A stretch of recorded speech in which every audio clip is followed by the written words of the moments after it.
नदियापुर गांव में पांडुरंगा अपनी पत्नी के साथ रहता था। पांडुरंगा का एक बेटा भी था जिसका नाम कैलाश था, जो शहर में एक पिज्जा रेस्टोरेंट में काम करता था। पांडुरंगा का खुद का एक केले का बागीचा भी था। उसमें उगे केले को गांव में जाकर बेचता था। हाँ, आइए आइए आइए, ताजे ताजे केले लेकर जाइए, दर्जन मात्र 30 रुपए। ऐसा कहकर केले बेचता था। कैलाश जिस रेस्टोरेंट में काम करता था उसका मालिक रेस्टोरेंट को बेच देता है, जिस वजह से वहां काम कर रहे लोगों को वहां से निकाल दिया जाता है। कैलाश अपना गांव आ जाता है और सारी बातें अपने माता पिता को बताता है। मुझे पिज्जा बनाने के अलावा कोई काम नहीं आता है पिताजी। इस गांव में एक और पिज्जा शॉप नहीं है। अब मैं क्या करूं? कल से मजदूरी के काम करना पड़ेगा। ऐसा कहा तब पांडुरंगा, अरे बेटा कैलाश, तुझे पिज्जा बनाने आता है, मजदूरी करने की कोई जरूरत नहीं है। अब तुम गांव में पिज्जा बनाकर बेचोगे। तब कैलाश कहता है, आप पागल तो नहीं हो गए पिताजी? पिज्जा शॉप लगाने के लिए कितना पैसा खर्च होता है तुम्हें पता है? उतना सारा पैसा हमारे पास कहाँ है?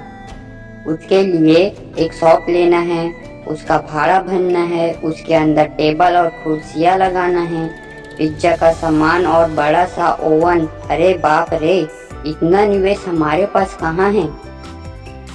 अरे ओ बेवकूफ, मेरा ठेला ही तुम्हारा पिज्जा शॉप बनेगा और तुम हमारे किचन का सामान से ही पिज्जा बनाएंगे। और तुझे तो पिज्जा बनाना अच्छे से आता है। पिज्जा किसमें बनाया जा रहा है ये जरूरी नहीं है, उसका स्वाद अच्छा है कि नहीं ये जरूरी है। दाम कम कर कर बेचेंगे तो लोग अच्छे आएंगे और हमारा पिज्जा अच्छे से बिक्री होंगे। कैलाश, आप जो कह रहे हैं ठीक है, पर पिज्जा को बनाने के लिए ओवन कहाँ से लाएंगे? कहा तब उसका पिता, अरे बेटे, पिज्जा को गर्म करने के लिए ओवन ही चाहिए क्या? हमारे जमाने में रोटी को तवा पर गर्म करते थे ना, तब ऐसा ओवन तो नहीं था।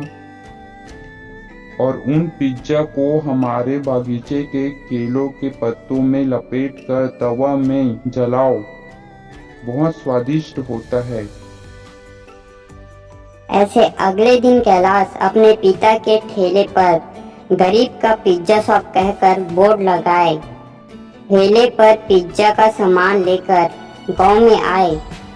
गांव के लोग उसके बोर्ड को देखकर आए। वे सब देखते ही कैलाश केले के पत्तों में पिज्जा को रख कर उसका एक पोटली बनाकर तवा पर जलाने लगा। अच्छे से पक जाने पर उन पोटलियों को खोलकर लोगों को दिया। लोग उसका स्वाद करके कहा, अरे वाह, कितना स्वादिष्ट पिज्जा है। असल में इसका दाम कितना है? पूछा तब कैलाश, मेरे पिता ने जैसा कहा था वैसे ही एक पिज्जा का दाम केवल 40 रुपए है।